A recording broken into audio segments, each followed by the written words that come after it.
성소의 휘장이 찢어져.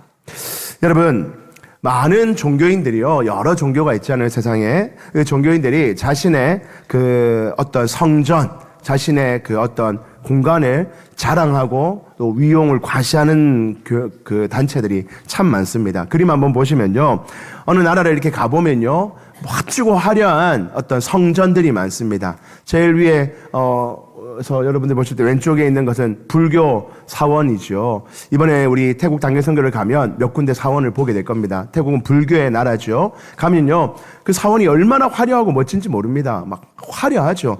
야, 이런 거 보면 진짜 자부심 들만 하겠다 하는 생각이 듭니다. 저도 한 번씩 직지사를 한 번씩 운동 삼아도 올라가고 구경 삼아도 올라가는데요. 보면요, 그 대웅전, 뒤에 옆에 무슨 전 하고 쫙 있는 거 하고 그 해놓은 거 보면요, 야, 자랑할 만하네 할 만큼 화려하게 막 잘 해놨더라고요.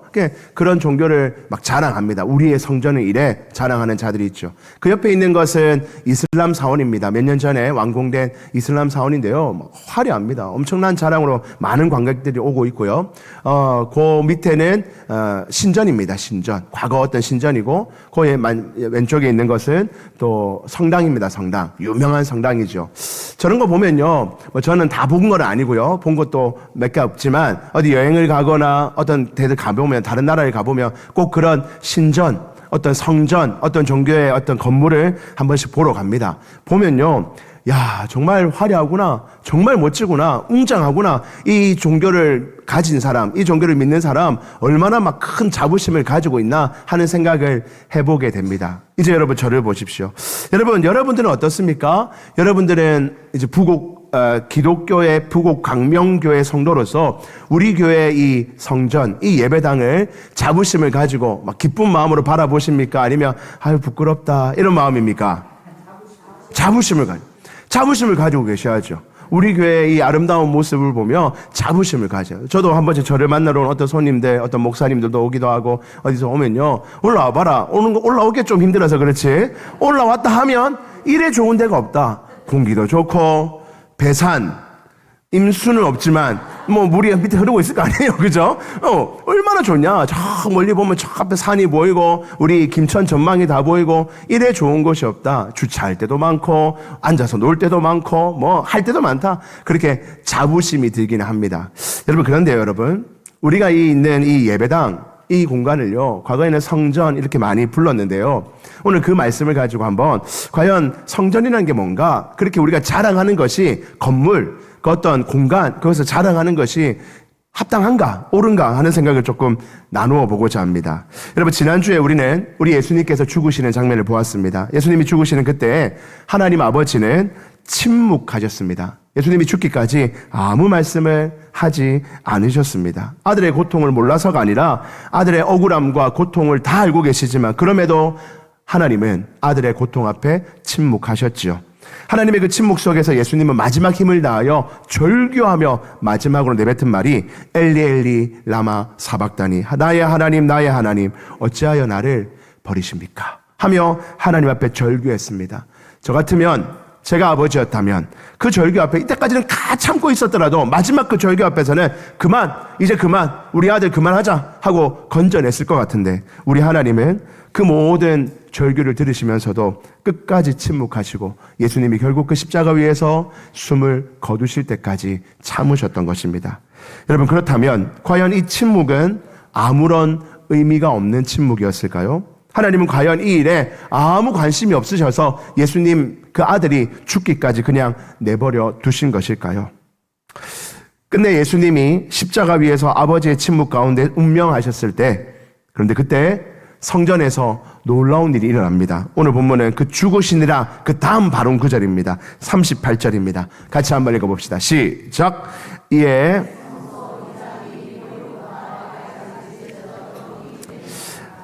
이 말은 뭡니까? 그때 그 일과 바로 연결해서 그 일로 말미암아 이런 뜻이 이해입니다. 이해. 예수님이 죽으심과 동시에 예수님의 죽으심과 맞닿아서 성소의 휘장, 여기서 성소라는 것은 성전을 의미합니다. 성전의 휘장이라는 것은 큰 막이죠. 막 이 두 공간을 구별해 놓는, 옛날에 과거에 우리 집들을 보면 방이 하나밖에 없는 집들은 뭐 남자 방, 여자 방 나눌 때 휘장을 쫙 쳐놓고 커튼을 쳐놓고 여기는 남자 공간, 여기는 여자 공간 이렇게 하기도 했죠. 저도 수련회 가면 그렇게 많이 했던 것 같습니다. 그게 휘장이죠, 휘장. 쫙 쳐놓고 여기는 여기 이렇게 갈려놓는 것이 휘장입니다. 그런데 그 휘장이 위에서부터 아래로 쫙 찢어져서 완전히 둘이 되었다는 거예요. 조금 찢겨나간 게 아니라 위에서부터 끝까지 쫙 찢어져가지고 그게 떨어져 나갔다는 겁니다. 여러분, 이 휘장이요, 지금 우리로 치면 뭐 실크 천 그런 게 아닙니다. 가죽, 짐승의 가죽으로 만든 거기 때문에 얼마나 단단한지 모릅니다. 절대 찢어지지 않아요. 그런데 그것이 위에서부터 아래로 한순간에 쫙 찢어지면서 두 동가리가 딱 나서 구분이 되게 되었다는 겁니다. 완전히 찢어졌다는 거예요. 예수님이 죽으시는 그 순간에 그 일이 일어난 겁니다. 여러분, 이 일이 마태복음에도 똑같이 기록되어 있어요. 마태복음 27장에 가면 마태는 이렇게 기록해 놓았습니다. 이에 성소 휘장이 위로부터 아래까지 찢어져 둘이 되었는데 또 무슨 일이 일어나는가 봤더니 그 동시에 땅이 진동하며 바위가 터져 나갔다, 이렇게 표현해 놨어요. 그러니까 마태는 조금 더 상세하게 기록해 놨습니다. 그거 찢어진 것도 있고 거기에 추가해서 땅이 막 진동하고 지진 난 것처럼 막 땅이 흔들리고 바위가 막 터져 나가면서 예수님의 죽으심을 온 자연 만물이 예수님이 죽었다, 온 만물의 주인이신 예수님이 죽었다 하며 마치 슬퍼 울듯이 땅이 흔들리고 바위가 터져 나갔다고 기록하고 있습니다. 그러니까 마태는 좀 더 자세히 기록한 거죠. 근데 마가는 이걸 몰랐을까요? 땅이 흔들리고 바위가 터지는 거 마가도 알았겠죠. 다 들었을 겁니다. 그런데 마가는 그거는 뺐어요. 땅이 흔들리고 바위 터지는 것은 빼고 성막만 찢어진 것만 기록해 놓았습니다. 여러분, 무슨 의미입니까? 이게 더 중요하다는 거예요. 온 만물이 흔들리고 막 바위가 터져 나가는 것보다 훨씬 더 중요한 사건이 뭔가, 바로 성전의 그 막이 찢어졌다는 거, 그것이 훨씬 더 중요하기 때문에 마가는 가장 핵심만 기록하는 사람이었기 때문에 그것만 딱 기록해 놓았습니다. 예수님이 죽으시는 그 순간 성소의 휘장이 찢어졌습니다. 이 일은 우연히 일어난 일이 아니라 분명히 하나님께서 계획하신 특별한 어떤 사건이었다는 것입니다. 끝까지 침묵하시던 하나님이셨지만 이 일에 관심이 없는 것이 아니었습니다. 하나님은 예수님의 죽음을 하나부터 끝까지 다 지켜보고 계시며 얼마나 아픈 마음이셨겠습니까? 그리고 그 예수님의 죽으심을 통해 하나님이 하시고자 하시는 일을 이루고 계셨고, 그 증거가 바로 성소의 휘장이 찢어지는 것으로 말미암아 예수님이 죽은 거 우연히 일어난 거 아니야, 너희들이 죽인 거 아니야, 내가 계획하고 목적하고 하고자 하는 일 때문에 우리 아들 예수가 죽은 거야 하는 것의 증거로 성막의 휘장이 찢어지는 것을 우리에게 보여주신 것입니다. 그렇다면 여러분, 오늘 우리는 이 한 구절 가지고 그 성막이 찢어졌다는 것이 어떤 의미인가, 예수님의 죽으심과 성막의 찢어짐이 과연 어떤 의미가 담겨 있는지를 한 3가지 정도로 살펴볼 텐데, 오늘은 그 3가지 중에 2가지를 나누고요, 다음 주에 한 가지 더 그 성막의 찢어짐의 의미를 하나 더 나누도록 하겠습니다. 첫 번째입니다. 오늘 우리가 나눌 2가지 중에 첫 번째입니다. 같이 한번 읽어봅니다. 시작. 더 이상 없습니다. 첫 번째로, 더 이상 예수님의 죽으심으로 말미암아 그 성막의 휘장이 찢어짐으로 말미암아 더 이상 건물 성전은 없다는 것입니다. 여러분, 예루살렘 성전은 이스라엘 백성들의 신앙과 삶의 중심이었습니다. 성전에 올라가는 것이 인생의 최고의 기쁨이었고, 성전이 파괴된다는 것은 민족의 수치요 하나님의 심판이라고 생각했었습니다. 그들은 가장 먼저 받았던 것이 성막이었어요. 모세 때 시작했던 것이 성막입니다. 성막은 건물이 아니죠. 그냥 텐트입니다. 텐트. 막으로 친 거예요. 그래서 이거는 옮겨가는 것이었어요. 모세 시대에는 옮겨가며 하나님이 여기다 치라 하면 여기다 치고 몇 년 살고, 저기다 치라 하면 저기다 치고 몇 년 살고 하던 것이 성막이었습니다. 성막 시절이 있었어요. 성막이 뭐 하는 데입니까? 하나님 앞에 나아가서 제물을 드리며 하나님 우리의 죄를 용서하시고 우리를 만나주시고 우리에게 은혜 달라는 곳이 성막인데, 모세 시대에는 막으로 되어 있어서 텐트로 여기 쳤다가 저기 쳤다가 이렇게 옮겨가면서 쳤던 시절이 있었어요. 그런데 이제 이스라엘 백성들이 나라가 굳건해지면서 우리도 성막 말고 건물이 있었으면 좋겠습니다. 튼튼한 건물, 한 곳에 집중된 건물이 있었으면 좋겠습니다. 소망하였고 그 소망의 중심에 다윗이 있었죠. 다윗이 그것을 짓고 싶었어요. 그런데 다윗 왕 때는 하나님이 다윗아 너는 너무 많은 전쟁을 했기 때문에 너 말고 그 다음 아들이 하자. 너는 준비만 해라 해가지고 다윗이 준비만 합니다. 돈도 모으고 재료도 모으고 사람도 준비해서 준비를 딱 해놓고 그 다음 아들 누구지요? 솔로몬 때 이제 그 일이 이루어집니다. 솔로몬이 몇 년에 걸쳐서 드디어 성전을 건설합니다. 화려하고 멋진 성전입니다. 저 모습입니다. 나중에도 한 번 더 보여드릴 텐데요. 저게 성전의 모습이죠. 그런데 여러분 저 성전이요 영원할 줄 알았거든요. 야, 솔로몬이 이렇게 멋진 성전, 하나님이 계신 성전을 지었다. 성전이 뭡니까? 하나님의 집이라는 뜻이니까 하나님의 집은 무너질 리 없지. 하나님의 집은 영원할 거야 라고 생각했는데 무너질까요? 안 무너질까요? 속절없이 무너집니다. 바벨론이 침공하여서 바벨론이 들어와서 성전을 다 무너뜨립니다. 한 번, 두 번, 세 번 쳤더니 완전히 다 무너지고 그 안에 있던 좋은 기물들, 좋은 금, 은 이런 것들 전부 다 가져가서 자기들 신전에다 갖다 놓고 거기서 물잔으로 컵잔으로 쓰던 것이 일이 일어나게 된 겁니다. 얼마나 절망했을까요? 하나님의 집이 이렇게 무너지다니, 속절없이 하나님의 집이 무너지다니, 이게 무슨 일이야? 절대로 하나님의 집이 무너질 리가 없는데, 성전이 무너질 리가 없는데 왜 이렇게 됐을까 하고 절망했습니다. 그런데 하나님이 그들에게 은혜를 주셔서 70년 동안 바벨론의 포로를 끌려가게 하셨다가 70년 만에 돌아오게 하십니다. 그 돌아왔을 때 스룹바벨이라는 사람을 중심으로 하여 다시 돌아온 포로에서 귀환한 그들이 첫 번째로 한 일이 우리 성전 다시 짓자. 우리나라 다시 시작하려면 성전부터 다시 지어야 돼 하면서 솔로몬이 지었던 성전을 다시금 회상하면서 그만큼은 안 되지만 솔로몬 다윗 때는 나라가 제일 잘 살 때니까 온갖 금으로 다 했다면 지금 우리는 포로로 돌아와서 돈도 없고 아무것도 없으니 일단 어느 정도 모양만이라도 갖추자 해가지고 성전을 다시 짓습니다. 그 성전을 제2성전 스룹바벨 성전이라고 하죠. 보잘것 없었어요. 그래서 옛날 어른들은요, 그 장면을 보고 그 유대 어른들은 프로기안에서 한없이 울었다고 합니다. 왜? 우리 솔로몬 성전에 비하면 이건 너무 보잘것 없거든요. 금 하나도 없고 그냥 나무로 덕지덕지 대충 만들어 놓은 거니까 마무 한없이 눈물을 흘렸대요. 그럼에도 이것이 성전이다. 이제 이 성전은 우리가 끝까지 지키고 이 성전에서 영원히 하나님과 함께 하겠다는 그 기대감으로 시작을 해왔습니다. 그런데 여러분, 그 성전이 또 오래 가지 못했습니다. 로마가 침공하여 그 성전을 완전히 무너뜨리거든요. 그래서 성전이 싹 사라집니다. 그런데 그 무너졌던 성전을 헤롯이라는 왕, 이 헤롯은요 유다 사람도 아닙니다.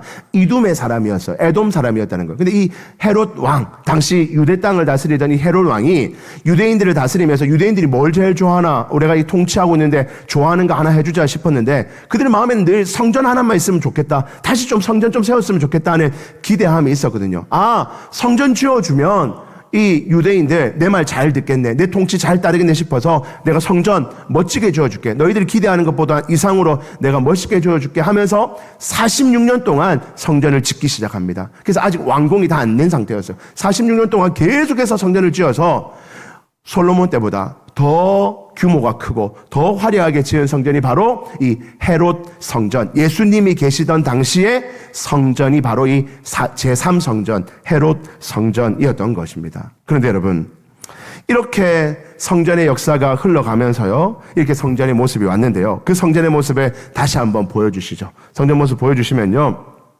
이 성전은요, 크게는 세 부분으로 나눠집니다. 먼저 저 바깥에 이 돌 바닥 있는 부분 있죠. 저기를 뜰입니다. 뜰. 여기는 뜰입니다. 뜰. 뜰은 그냥 왔다 갔다 사람들이 왔다 갔다 왕래하는 곳이고요. 그다음에 이제 여기가 이 전체를 다 성소라고 부르는데, 먼저 성소에서 첫 번째 들어가면 여기 요 막이 있죠. 요 막이 오늘 찢어졌다는 그 막이거든요. 그 막을 이렇게 지나야 여기로 들어가는데요. 여기는요, 아무나 못 들어가요. 여기는 제사장들만 들어갑니다. 제사장들만 정해진 날에 들어가서 하나님 앞에 제물을 드리고 하나님께 간구하는 그곳입니다. 요 뜰을 지나서, 요 막을 지나서 여기는 제사장들만 딱 들어가는 곳입니다. 근데 여기 이 제사장들만 들어가는 곳에서 한 걸음 더 들어가면 여기 한 번 더 막이 있어서 여기를 뭐라 합니까? 지성소라고 하죠. 지성소. 지성소는 대제사장이 1년에 딱 하루만 들어갑니다. 대제사장 한 명만 1년에 딱 하루만 들어가서 하나님께 은혜를 구하고 오는 장소가 바로 이 지성소. 이게 막은 두 가지였습니다. 요 막 하나, 요 막 하나. 지금 오늘 막이 찢어졌다는 것은 저 두 막이 동시에 같이 다 찢어졌다고 봅니다. 동시에 모든 막이 다 찢어졌다는 거예요.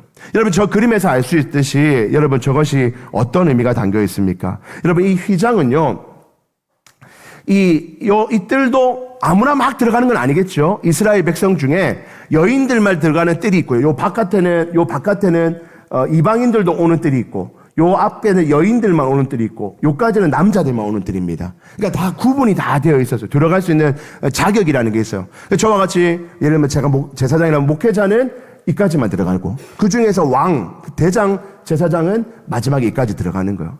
왜 그렇습니까? 우리 안에 있는 죄로 말미암아 가장 중심에 하나님을 만나는 이 은혜의 자리, 시은좌, 은혜를 베푸는 자리라고 하는데, 이 자리까지 갈 수 있는 자격이 죄로 말미암아 우리에게 제한이 되었다는 거예요. 아무나 못 들어간다는 겁니다. 아무나 못 들어가고 갈 수 있는 사람을 하나님이 제한해 놓고 우리의 죄를 용서해 주셨다는 거예요. 그런데 그 휘장이, 오늘 이 두 휘장이 어떻게 됐다고요? 둘로 찢어졌대요. 이제 무슨 말입니까? 그 자리에 누구나 다 들어갈 수 있도록 하나님께서 길을 열어주셨다는 겁니다. 예수님의 죽음은 그 일을 감당하신 거예요. 히브리서 9장에 가면 이것을 이렇게 설명해 놓았습니다. 히브리서 9장 8절 말씀 같이 한번 읽어봅시다. 시작. 성령이 이로써 보이신 것은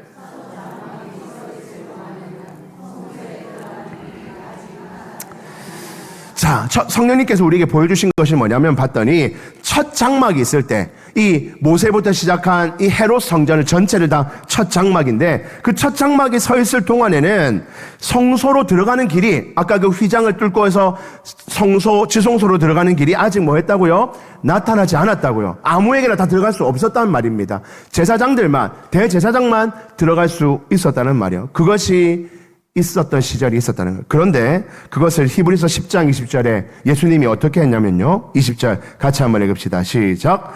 그 길은 휘장 가운데로 열어놓으신 새로 살 길이요, 휘장은 곧 그의 육체니라. 아멘. 여러분, 그의 육체 할 때 그는 누굴까요? 예수님의 육체가 휘장이었는데, 그 예수님이 십자가에서 찢겨져 죽으셨죠. 그 죽으심이 곧 휘장이 찢어진 것을 의미하고, 휘장이 찢어졌기 때문에 새로 길이 열렸다는 겁니다. 막혀있던 그 휘장으로 막혀있던 그 길이, 제사장들만 들어가고 대제사장만 들어가던 그 길이 이제 누구에게나 예수님으로 통과하면 그 길로 들어가서 하나님을 만날 수 있게 되었다는 것이 바로 예수님의 죽으심과 휘장의 찢어짐이 연결되는 지점이라는 것입니다. 사랑하는 성도 여러분, 예수님의 죽으심과 함께 성소의 휘장이 찢어졌다는 것은 이제 성전을 대표하는 그 질서가 끝이 났다는 겁니다. 성전이 어떤 시절입니까? 성막, 모세 시대부터 지금까지 올 때까지 성전의 시대는 어떤 겁니까? 인간이 죄를 지었습니다. 죄를 지은 인간은 하나님과 만날 수 있는 자격이 없는 거예요. 하나님의 은혜를 받을 수 있는 자격이 없습니다. 그래서 어떻게 합니까? 내 죄를 대신하여, 사실은 내가 죽어야 되는데 내 대신 소를 가져가기도 하고 염소를 가져가기도 하고 양을 가져와서 제사장에게 갖고 갑니다. 내 죄가 이런 죄입니다. 이거 나 대신 이거 바칩니다. 여기에 저주를 부으시고, 이 염소와 양과 소가 내 저주를 대신 받아서 이게 죽고 나면 이제 내 죄가 용서함 받아 내가 하나님 만나기를 원합니다 하는 질서가 바로 성전의 질서였어요. 그런데 이제는 예수님이 죽으심으로 말미암아 그 질서가 다 끝이 났다는 겁니다. 이제 그렇게 안 하기로 했다는 겁니다. 이제 재물 다 필요 없어. 성전도 필요 없어. 왜? 예수님으로 말미암아 우리 죄가 한 번에 다 찢겨지고 우리 죄가 다 씻음 받아 이제 우리는 하나님을 만날 수 있는 자격이 우리에게 생겼기에 이제 우리는 성전의 질서를 따르지 않아도 된다는 것입니다. 여러분, 여기에는 세 가지 의미가 담겨 있습니다. 첫 번째로 하나님이 임재하시는 곳이 성전이라는 것입니다. 여러분, 다음 화면 보여주실까요? 성전이 무엇입니까? 하나님이 임재하시는 곳이 뭐라고요? 성전이라는 거. 여러분, 성전에 하나님의 임재가 있는 곳이에요. 성막은 죄인들이 자기의 죄를 용서함 받기 위해 하나님 앞에 나아가는 곳이었고 거기서 만나는 곳이었는데, 하나님의 임재, 하나님이 계시는 곳이 바로 성전이었어요. 지성소에 가면 지성소에 속죄소, 시은좌라는 공간이 있습니다. 거기에 하나님이 임하셔서 우리 하나님의 백성들에게 은혜를 주시는 곳이에요. 죄를 용서해 주시고 하나님의 자녀 삼아 주시는 거예요. 그런데 여러분, 이제 그 성전이 필요 없습니다. 그 성전에 가서 하나님을 만나지 않아도 됩니다. 왜입니까? 하나님이 임재하시는 곳이 성전인데 하나님이 어디에 임재하셨습니까? 예수님을 통해서 우리 가운데 임재하셨습니다. 요한복음 1장 14절에 말씀이 육신이 되어 우리 가운데 거하심에, 말씀이 누굽니까? 예수님. 예수님이 곧 하나님이시죠. 하나님의 그 말씀이었던 예수님이 육신이 되어 몸을 입고 우리 가운데 거하심에 우리가 그의 영광을 보니 아버지의 독생자의 영광이요 은혜와 진리가 충만하더라. 은혜와 진리가 예수님을 말미암아 우리에게 충만하게 하셨기 때문에 이제 성전이 필요가 없는 것입니다. 예수님이 우리 안에 계시고 예수님을 향한 믿음의 고백이 우리 안에 있다면 굳이 성전이 없어도 우리는 예수님이, 하나님이 곧 우리와 함께 하시는 것을 늘 경험하고 살기에 이제 성전이 없어도 얼마든지 하나님을 만날 수 있게 된 것입니다. 그러므로 사랑하는 성도 여러분, 이제 건물은 그냥 우리가 함께 모여 예배드리는 그냥 예배당일 뿐이지 성전으로 우리가 여길 필요가 없습니다. 특별한 장소가 필요하지 않습니다. 지금 우리 교회 성도님들 가운데 리모델링 하신다고 집을 비워놓고 딴 데 가 계신 분, 딴 데서 사시는 분들이 있어요. 뭐 한 달 쉬고 살기 뭐 하시는 분들이 계시거든요. 어쩔 수 없이 그렇게 하는 거예요. 여러분, 만약 우리 교회도요, 이곳이 우리가 성전이고 예배당이긴 하지만 여러분 여기 리모델링 한다 칩시다. 야, 예배는 무조건 여기에서만 드려야 돼. 여기 아니면 절대 안 돼. 여러분, 그렇지 않아요. 리모델링 하면 잠시 비워두고 뭐 예를 들면 우리 집에, 우리 성도님 중에 뭐 넓은지 우리 조춘자 집사님 집 마당 가가지고 우리 오늘 거기서 예배 드립시다. 할 수 있죠. 그러면 할 수 있는 거예요. 가서 거기서 예배 드릴 수 있어요. 이번에 우리 교단이, 우리 많은 우리 장로교 교단들이 힘심하여서 우리 광화문에 가서 특별 집회를 하며 또 은혜를 나눕니다. 주일날 집회입니다. 많은 신학자들이 고민을 해요. 아니, 주일날 예배당이 안 오고 밖에 가서 예배 드리는 것이 합당하냐? 여러분, 할 수 있죠. 우리 올해 초에 우리 어디서 예배 드렸죠? 학교 운동장 가서 예배 드렸잖아요. 그거 예배잖아요, 예배. 할 수 있습니다. 물론 예배당을 지키는 것은 소중한 가치입니다. 예배당에 오는 거 가치예요. 목사님 오늘 그렇게 말했으니까 내일은 그러면 나는 딴 데 가서 예배 드려야지. 내일은 공원 가서 드려야지. 오락실 가서 드려야지. 그러란 말씀이 아니라 우리의 상황에 따라서, 현실에 따라서 그런 일이 있을 수가 있죠. 그런데 여러분, 이곳이 만약에 거룩한 성전, 여기에만 하나님이 임재하신다면 죽어도 살아도 여기에 와야 되는 거예요. 여기에서만 하나님의 은혜를 받을 수 있다면 무조건 여기에 와야 됩니다.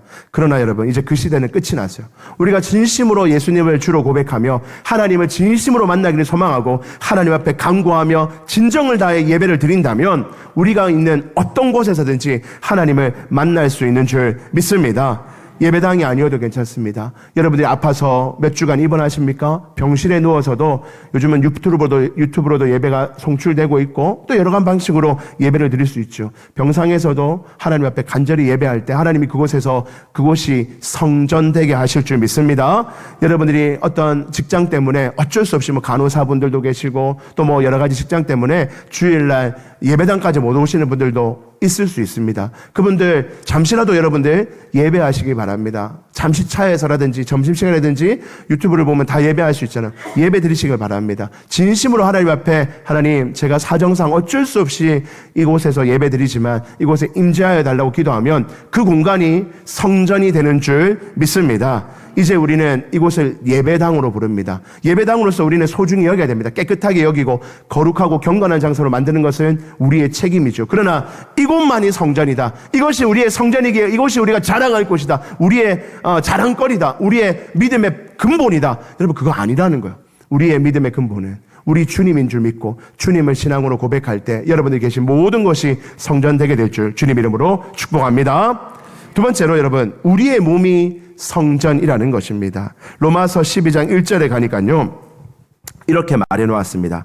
그러므로 형제들아, 내가 너희의 모든 자비하심으로 너희를 권하노니, 바울이 모든 형제들에게 이렇게 말합니다. 너희 몸을 하나님이 기뻐하시는 거룩한 산제물로 드리라. 이는 너희가 드릴 영적 예배니라. 무엇을 드리라고요? 너희 몸을 드리라. 과거에는 소를 드렸습니다. 양을 드렸고 염소를 드렸어요. 이제 그거 말고 그걸로 너희의 죄가 씻겨지지 않고 무엇을요? 너희 몸을 성전인 너희 몸을 하나님 앞에 드리라. 우리 몸을 죽이란 말이 아닙니다. 무슨 말입니까? 우리의 몸을 하나님 앞에 보시기에 거룩하고 깨끗하도록 우리를 지켜나가라는 겁니다. 하나님이 거하시는 집인데 여기에 예수 그리스도가 함께하고 성령님이 내 안에 함께 계시기에 내가 성전인데 너희 몸이 하나님 보시기에 기뻐할 만한 몸으로 준비시켜라고 바울이 권면하고 있습니다. 고린도전서 3장 16절에 너희는 너희가 하나님의 성전인 것과 하나님의 성령이 너희 안에 계시는 것을 알지 못하느냐. 너희가 성전인 것을 깨달아라. 너희가 성전이다. 너희가. 교회가 성전이 아니라 교회는 그냥 예배당이고 성전인 너희가 모이는 곳이 거기가 성전인데 너희 몸을 하나님이 보시기에 거룩하고 깨끗함으로 정결하게 만들으라고 바울 사도가 권면합니다. 사랑하는 성도 여러분, 여러분들 몸을 늘 깨끗하게 하시기를 주님 이름으로 축복합니다. 몸을 깨끗하게 한다는 것이 무엇입니까? 깨끗하게 씻고 샤워하고, 여러분 그게 아니라 우리의 영혼이 하나님 보시기에 합당한 영혼으로 만들어가는 것이 우리 믿음의 근본이라는 것입니다. 여러분들은 성전입니다. 여러분들 한 사람 한 사람이 성전이에요. 많은 종교인들이 자신의 성전을 이봐라 우리 성전이 이렇게 멋지고 아름답지 하고 자기들의 성전 어떤 건물을 자랑할 때 우리는 뭐를 자랑해야 됩니까? 내가 성전이야. 나 봐라. 나 하나님의 백성으로서 정결하게 살고 단정하게 살고 부끄럽지 않게 사는 나를 봐라. 내가 곧 성전이고 내 안에 주님이 계신다. 여러분 그렇게 자신 있고 당당하게 말할 수 있도록 여러분들의 입술과 여러분들의 행동과 여러분들의 삶을 주님 앞에 지켜나가시기를 주님 이름으로 축복합니다. 많은 사람들이 여러분들을 성전으로 인정하기를 주의 이름으로 소망드립니다. 세 번째로 여러분 말방울까지 여호와께 성결하라고 주님은 우리에게 말씀하십니다. 여러분 이게 무슨 말이냐면요, 이제 성전이 없어졌다는 것은요, 성전에 막 기물들 이런 것이 막 이게 막 거룩하다 그런 거 없다는 거예요. 예를 들면 이런 겁니다. 여러분 제가 먼저 마시는 이 물컵, 이거 성물입니까? 그냥 물컵이에요. 이거 깨면 목사님이 드시는 물, 거룩한 말씀을 전하시는 물잔이 깨어졌다. 큰일 났다. 옳잖아. 회개하자. 여러분 깨면 얼른 치우고 새거 좋은 거 하나 사주시면 됩니다. 제 거. 그럼 되잖아요. 좀 안 깨지고 좋은 거. 우리 권사님이 예쁜 거 사주셨는데 깨질 수 있어요. 그럴 수 있죠. 그죠? 여러분 목사님이 쓰는 마이크는 절대 아무나 쓰는 마이크 아니야. 이건 목사님 마이크고 하나님 말씀 열로 들으니까 하나님 입이야. 이거는 아무나 쓰면 안 돼. 이 마이크는 안 돼. 좋은 거 사주시면 이거 얼른 떼고 좋은 거 달 거예요. 이거 뭐 그냥 찬양이 써도 되고 뭐 여러 확성기를 써도 됩니다. 무슨 말이냐? 성물 이런 거는 이제 없다는 거예요. 성물 그런 게 사라졌어요. 스가랴 말씀 보니까 이런 말씀이 있습니다. 스가랴 14장 20절부터 21절에 보니까 그날엔 주님이 우리와 함께 하신 그 십자가 지신 그날을 말합니다. 그날에는 같이 한번 읽어봅시다. 시작. 말방울에까지 성결이라 기록될 것이라. 여호와의 절에 있는 모든 솥이 제단 앞 주발과 다름이 없을 것이니 예루살렘과 유다의 모든 솥이 만군의 여호와의 성물이 될 것인즉 제사 드리는 자가 와서 이 솥을 가져다가 그것으로 고기를 삶으니라. 아멘. 여러분 이게 무슨 말입니까? 말방울, 말목에 달고 있는 이 방울까지도 성결, 거룩한 것이다라고 그날에 쓴다는 거예요. 이 말은 전부 다 거룩하다 이 말도 맞지만 특별히 뭐만 거룩하다 그런 게 없다는 거예요. 뭐라고 되어 있습니까? 여호와의 전에 있는 그냥 이 성전 안에 있는 모든 그릇들, 솥이 제단 앞에 있는 이 제물을 드리는 마지막 그 그릇, 그거랑 똑같은 수준과 될 거라는 거, 다름이 없을 거라는 겁니다. 예루살렘과 유다의 모든 솥이 여호와의 성물이 될 것인즉 제사 드리는 자가 와서 이 솥을 가져다가 그냥 집에 있는 솥 아무 그릇을 가져다가 거기다가 고기를 드려도 주님이 받으실 거다. 이 말은 모든 물건이 거룩하게 되었다는 말입니다. 여러분 이것이 우리에게 주는 교훈이 뭐냐면요, 어떤 특별한 일만 거룩하고 성전이고 성스러운 일이 아니라는 거예요. 목사님 하시는 일은 성스러운 일이죠. 설교하고 신방하고 말씀 준비하고 찬양하고 예배 인도하고 거룩한 일 맞죠? 그럼 여러분들이 하는 일이 거룩하지 않습니까? 포도를 가꾸어서 농사하시는 분들, 그 아름다운 포도를 통해서 소출을 내고 많은 자들에게 베풀고 하는 것이 거룩한 일이라는 거예요. 운전하시는 분들, 운전대를 통하여서 많은 사람들을 태우고 그들을 안전하게 인도하고 그들에게 삶을 유태롭게 하는 거, 그것도 거룩한 일이라는 거예요. 농사를 하던 운전을 하던 가게를 하던 무슨 일을 하던 그 일 가운데 하나님이 네가 그 일을 어떻게 하는지를 지켜보고 계시고 그 일을 통하여서 하나님은 그 일을 거룩하다, 복되다, 존귀하다, 아름답다 인정해 주신다는 것입니다. 목사님이 하는 일만, 목회자가 하는 일만 거룩하고 복된 일이 아니라 여러분들이 하시는 그 모든 일이 주님 안에서 복되고 거룩한 일이라고 지금 주님이 우리에게 말씀하고 계신 것입니다. 그러므로 사랑하는 성도 여러분, 여러분들이 인생에서 주어진 그 수많은 일들 거룩한 일인 줄 알고 주님 앞에 충성하시는 저와 여러분들 되기를 주님 이름으로 축복합니다. 하나님 앞에서 여러분들이 내가 하는 일이 너무나 거룩하다, 내가 하는 그 일이 너무나 복되고 존귀하다는 사실을 잊지 마시고 그 일 가운데 충성하고 최선을 다하시는 여러분들 되시기를 주의 이름으로 축복합니다. 제가 하는 일만큼이나 여러분들이 하시는 일이 얼마나 가치 있는지 모릅니다. 왜? 여러분들 한 사람 한 사람이 성전이기 때문에 여러분들이 가서 하는 그 일은 주님의 일이 되는 거예요. 주님이 함께 하시는 일인 겁니다. 그 일을 통해서 하나님은 영광 받으시고 그 일을 통해서 복음이 증거되게 하실 것입니다. 그러므로 사랑하는 성도 여러분, 날마다 하나님 앞에 나아가 하나님 앞에 내 삶을 맡겨드리고 하나님께 영광 돌리는 여러분들의 인생 되기를 주의 이름으로 축복합니다. 오늘은 두 번째부터 다음 주에 해야 되겠어요. 두 번째, 세 번째를 나누어서 하겠습니다. 오늘 첫 번째만 이 성막의 찢어짐에 대해서 함께 나누고자 합니다. 말씀을 정리합니다. 사랑하는 성도 여러분, 이제 건물 성전은 없습니다. 건물 성전은 우리는 부르지 않습니다. 물론 여러분들의 습관에 따라서 성전에 가자 괜찮습니다. 그렇게 말씀하셔도 얼마든지 괜찮습니다. 그러나 여러분들, 우리가 의식적으로 우리가 부를 수 있다면 예배당이라고 부르는 것이 훨씬 없습니다. 간혹 어떤 교회들 보면요, 화려하게 이제 건물을 다시 지었어요. 그동안은 그렇게 안 불렀다가 화려하게 건물 지어놓고 이제 여기가 성전입니다 하고 성전 기소식 이런 것들을 하는 교회들이 있습니다. 작게 있을 때는 그렇게 안 불렀다가 화려하게 건물 짓고 나서 이제는 여기가 성전입니다 이렇게 말하는 것은 너무나 잘못된 표현이라고 생각이 듭니다. 작은 공간도 성전이고 큰 공간도 성전입니다. 그리고 그곳들을 성전이라 부르는 것보다는 오히려 더 예배당, 우리 성전인 우리가 함께 모여서 하나님을 예배하는 공간이니까 예배당 이렇게 부르는 것이 훨씬 옳습니다.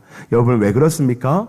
우리가 이제 성전이기 때문입니다. 저와 여러분들 한 사람 한 사람이 성전이기에 우리가 하나님 앞에 거룩하게 살고, 그리고 내가 하는 모든 일, 가정에서 부모로서 하는 일, 자녀로서 하는 일, 직장에서 직원으로서 하는 일, 그 모든 일이 보잘것없는 일이야, 하찮은 일이야, 돈 벌려고 할 수 없이 어쩔 수 없이 하는 일이지, 여러분 그렇게 생각하지 마시고 나에게 주어진 그 모든 일이 하나님 보시기에 거룩하고 복된 일, 나의 일을 통해서 하나님의 영광을 받으시고 나의 일을 통해서 복음이 증거된 줄 믿고 그 일에 충성하시는 복된 일 감당하시는 저와 여러분들 되시기를 주의 이름으로 축복드립니다.